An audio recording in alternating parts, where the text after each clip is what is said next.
Okay, folks, we are back. Let's talk trades with Jonte, and I am your host, Jonte Hawkins. Let's call this season 2, episode 1, and I had the honor and privilege to interview Mrs. Tamara Gamble, aka the Girly Shop Teacher. So I follow her on Instagram, and I asked for an interview, and I've been following her for quite some time. Both of us were shop teachers in high school. So Ms. Gamble is a Howard University alum with a bachelor's degree in psychology and a minor in education.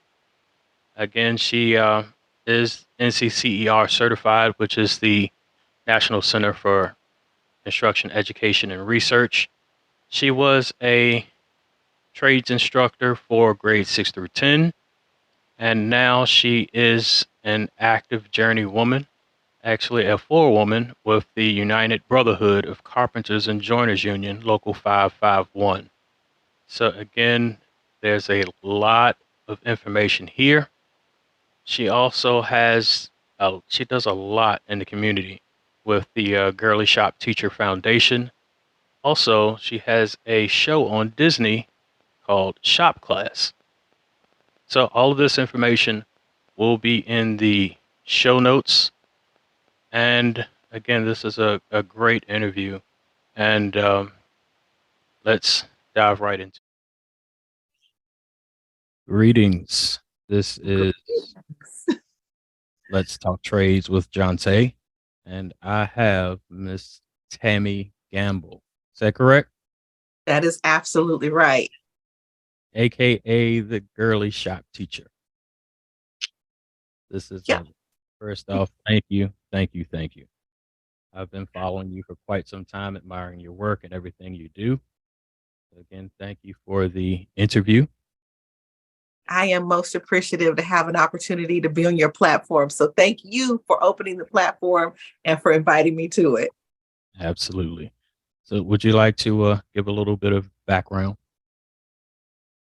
Oh, a little bit of background. So, by profession, I'm a nationally certified trades instructor through National Centers for Construction Education and Research. I am an active carpenter with the United Brotherhood of Carpenter and Joiners, where I serve as a forewoman in the trade show side of the industry, doing installations and dismantling at trade shows. I also run a nonprofit foundation, Girly Shop Teacher Foundation. Our mission is to put tools in the hands that need them. So if that's the briefest of briefs that I can give you, we'll start with that. Thank you. That is amazing. So we've been talking briefly before the interview, and the NCCER is one of the credentialing platforms, and you talked about the union. So Yeah. are there any similarities between the two? So actually, depending on what subject matter you're working with inside of the union, NCCER is utilized. The curriculum is utilized inside of the union.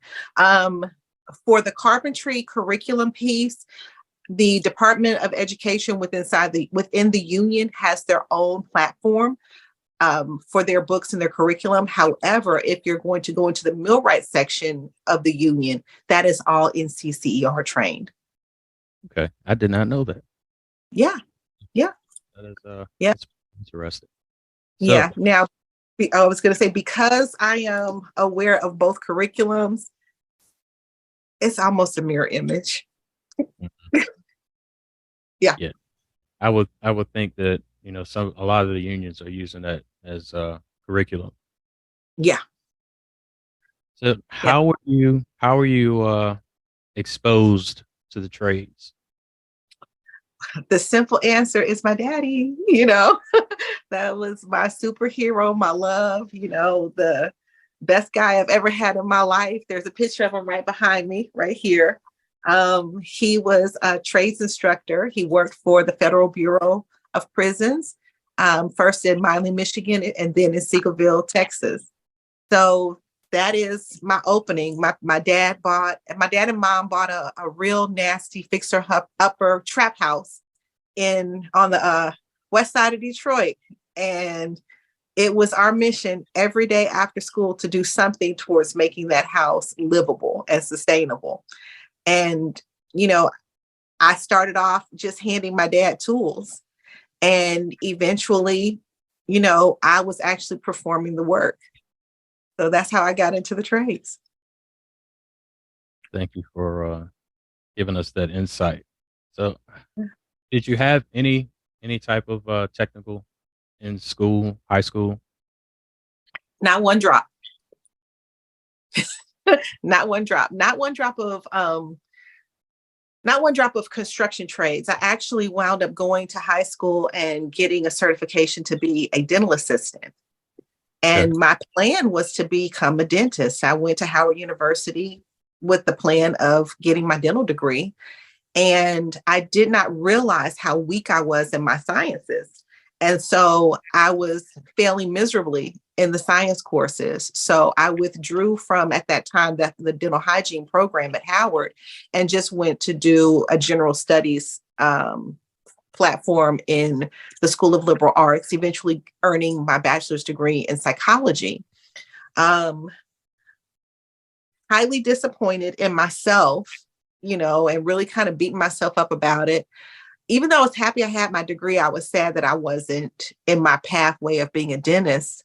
One of my cousins, who is a master carpenter named Andy, who's in Detroit, he does kitchens and baths specifically.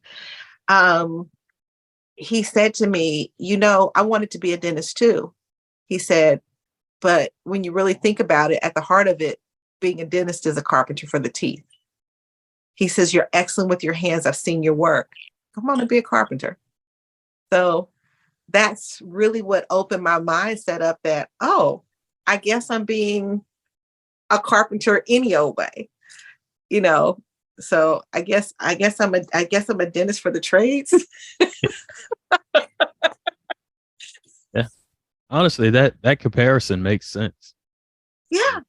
A dentist Yeah. actually does work with their hands majority of the time. Right. And as a dental assistant, I watched the dentist that I worked for. I worked for Dr. Larry Whiting for 5 years here in Dallas, all the way through my high school years and into my college years. And, we use compressors, we use drills, we use x-rays, which are the equivalent of using blueprints in order to understand what work is to be done. So there's a significant overlay in the two professions that I guess a lot of people don't even realize is available to know about. Yeah. Yeah, that's true. Yep. Unique path. Yeah. Yeah. Yep. That's how I got here. So, what's your current role and title with the Carpenters Union? My current role and title is forewoman. I am a carpentress in the union. And within, yeah, I know you like that term. Within the union, we have, so many different opportunities for growth, and so many things for training. So I am trained in everything from forklift driving to mobile instructional lifts. Let's see, I just did an acoustic ceiling training. Next week, I re-up my CPR training and my, what is the other training I'm doing next week? Safety harness training. So I'll do that. Of course, we do the OSHA 10s and 30s so that we can make sure that we're taking care of our safety. But, but my role is specifically to serve as a forewoman in the trade show installation and dismantling. And then after the end of September, I will be an official trainer with the Carpenters Union. So that's the plan. Training has my heart. I'm 53 years old and I've gotten to the point where, the elbows hurt, the back hurts a little bit more, and I need to preserve myself when I go on vacation. So I just have to do other things and use my brain and transmute that information to people who have the physical stamina to do the pieces of work. And I think that's one of the things of beauty within the trades is taking your skill set and passing it down to the next generation. I agree with that. I enjoy giving all of my knowledge to anyone that listens, Oh especially yeah. the younger generation. Yes. Yes. Yes. That definitely makes me happy when someone who's younger becomes excited about being able to do something. You know, I call them the littles, but the littles really, really have my heart. When I put on workshops for young ladies, I start at age 4 doing workshops with little girls so that they can get their hands on power tools and to see the glee in their eyes, you know, operating a bandsaw or operating a drill or learning how to use sandpaper. You know, all of those skills are beginner level skills that make a huge difference. So, you know, if you can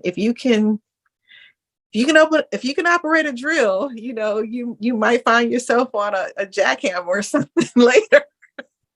That is true. Yeah. You know, one of my biggest takeaways was just exposure. Like Hmm. I I with my time in the prison system, there were a lot of people who had never seen a person like me in that position. Yeah. Like they never exposed their entire lives to a person like myself. And Yes. that was eye opening for me. I hadn't even I never thought about that. Yes. You know, the diversity and inclusion piece is a huge part that I discuss with my peers because I am the antithesis of what you think of when you think of someone who's in the trade. So, you know, to be um to not be an Anglo male that's heterosexual and be in the trades is something you just don't see. And there it takes all of us in order to be in these roles so that the expertise that comes from different parts of your worlds can collide and make a better product. I agree Yeah. 100%. Yeah. What type of training did it take for you to get to that four-woman position? So I because I taught in the high school system for 5 years and I'm a NCCER certified trades instructor, I walked into the union with a full tool belt of credentials.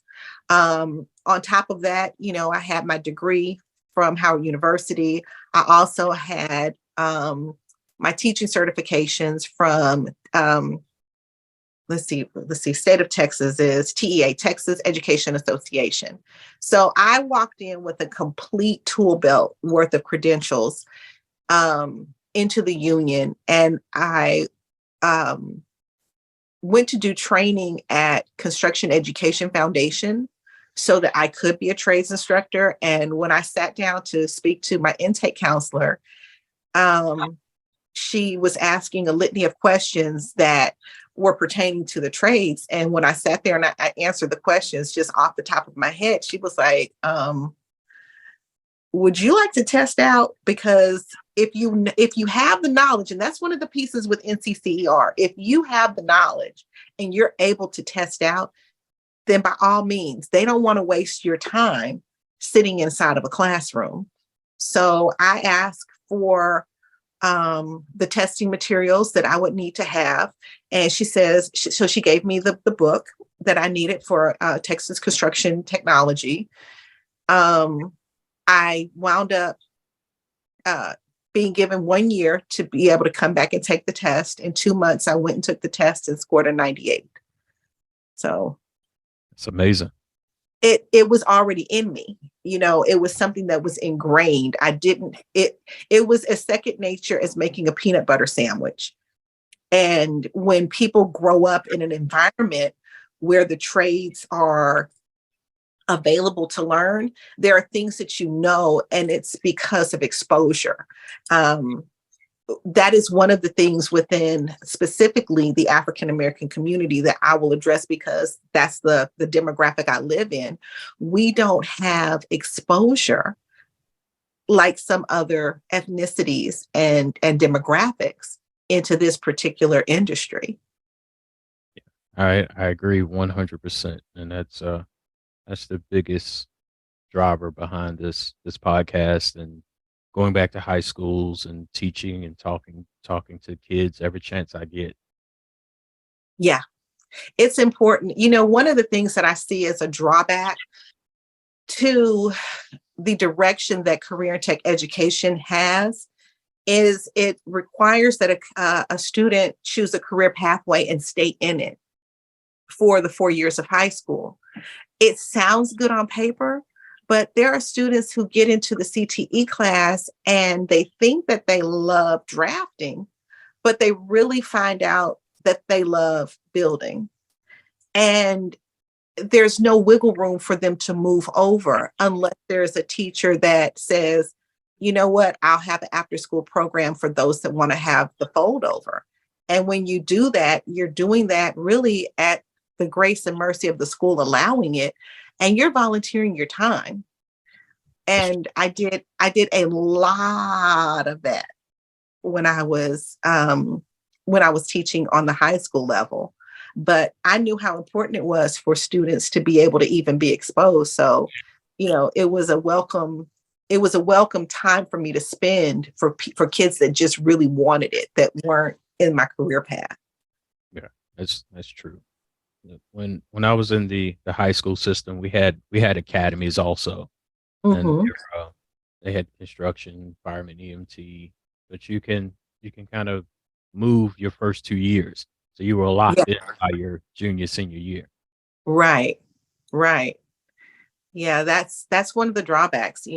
I really wish it could be an option for a student to float through the different classes in smaller incremental chunks, because even with learning safety and power tools, Mhm. you could really get a kid a good amount of knowledge in a 4-week program with safety and power tools that they could take and move into something else and have that knowledge base with them.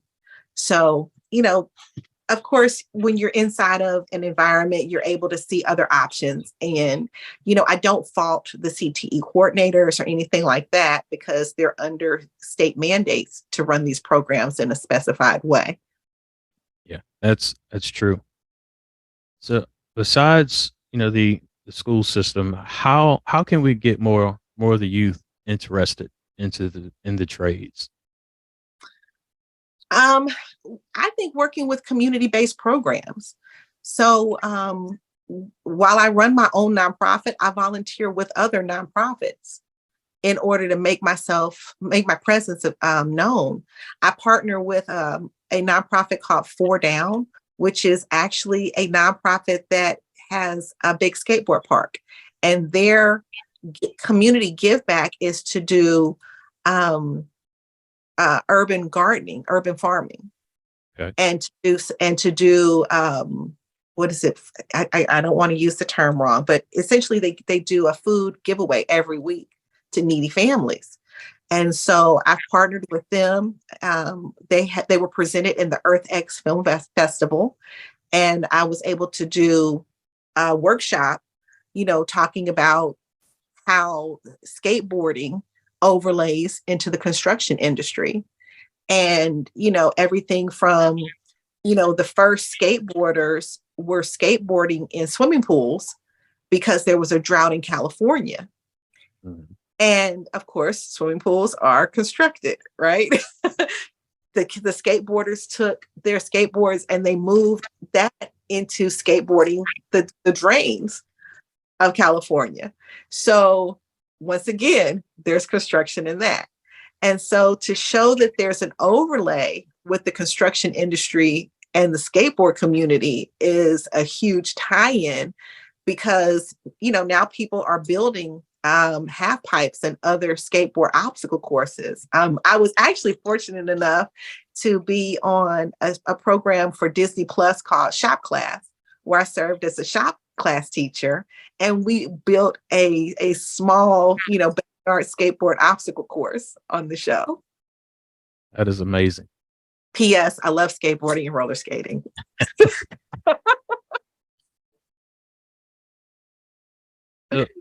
Yeah. Also, like you, my high school, I went to a college prep high school, so we Mhm. had 0 CTE courses. But Yeah. I was also told that, if I didn't go to college, I was going to be homeless and poor. Yeah, I absolutely.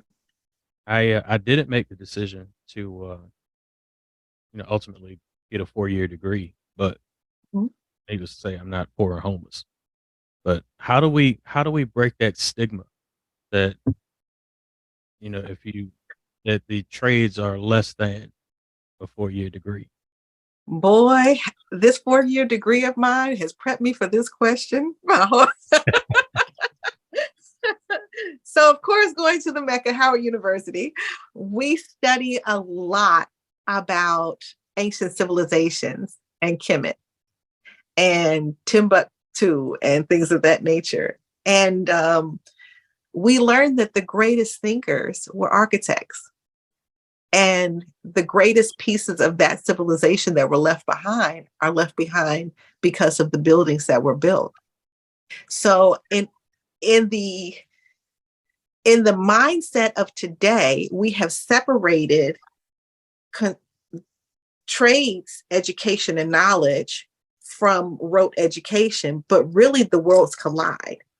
And when you're able to understand that these are equal intelligence opportunities, that's when you know, oh, now it makes sense why my teacher was trying to get me to graph something on graph paper.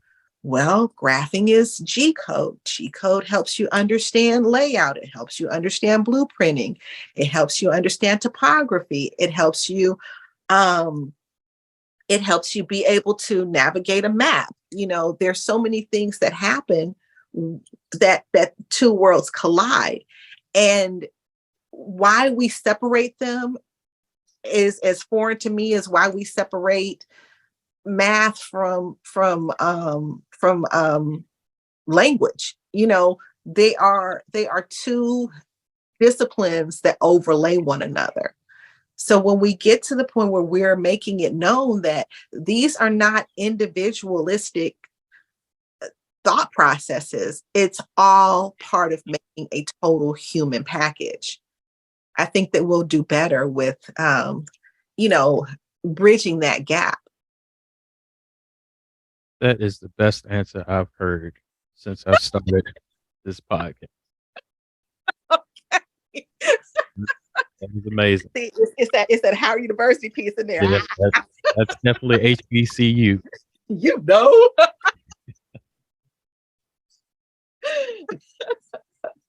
All right, I'm not gonna hold up too much more of your time. I have one more question. So Okay, I got everyone you. that I interview, I ask, how has the trades helped you? Woo! You know, I really don't think I work ever. I worked when I was in college. I worked when I was in high school, but every day I love what I do. So I have not worked in years because I do what I love every single day. So, from a mental health aspect, going in and being creative keeps my mind strong. I'm always presented with new challenges because nothing ever quite goes together the way that it's supposed to and designed. So my analytical thinking skills have been enhanced because of the trades. From a physical aspect, because I'm always active doing something, my health, my heart, my strength, and all of that is preserved. I mean, most people don't believe me when I tell them how old I am. They think I'm somewhere maybe in my 30s or 40s, but nope, I'm a 53-year-old almost empty nester. So the trades has helped me, you know, critical thinking, health and fitness, wellness, and also, my mental capacity. So yeah, that's how I think the trades have helped. Oh yeah, and money. Money. That's true. Yeah. Yeah. So that's how it, yeah, that's it. Again, another one of the best answers I've had on the podcast. Well, we're gonna have to do this again. I agree. You're always welcome Well, on the thank podcast. you. Thank you. I want to thank you again for your time and answering the questions. This has been an amazing interview. I appreciate you, Jonty. This is amazing. So you doing the podcast and getting the word out. Like you, I've been following your work for some time. So thank you for doing this and dedicating yourself to this particular piece of, the project. We're all volunteering in some way to draw people into this industry that we love so much. And, podcasts, speaking engagements, going to schools, all of that helps, to pull people into our industry and welcome them in. Yeah, I agree. So thank you again. We'll keep in touch. Thank you so much. You take care. You do. You do the same. And there you have it. Another great interview. Again, that was Tami Gamble, aka Girly Shop Teacher. Again, all of the information will be in the show notes. And as always, like, comment, subscribe. Let the kids know that there are options out there and that, a degree is not a requirement to be successful. And that is the entire premise behind my vision and my focus with this podcast is to expose the youth to something different. Also to expose any adults to the information needed to jump into this trade. So again, like, comment, subscribe, share, and also send any questions to Jonte at letstalktrades.com, and let's continue to talk about it.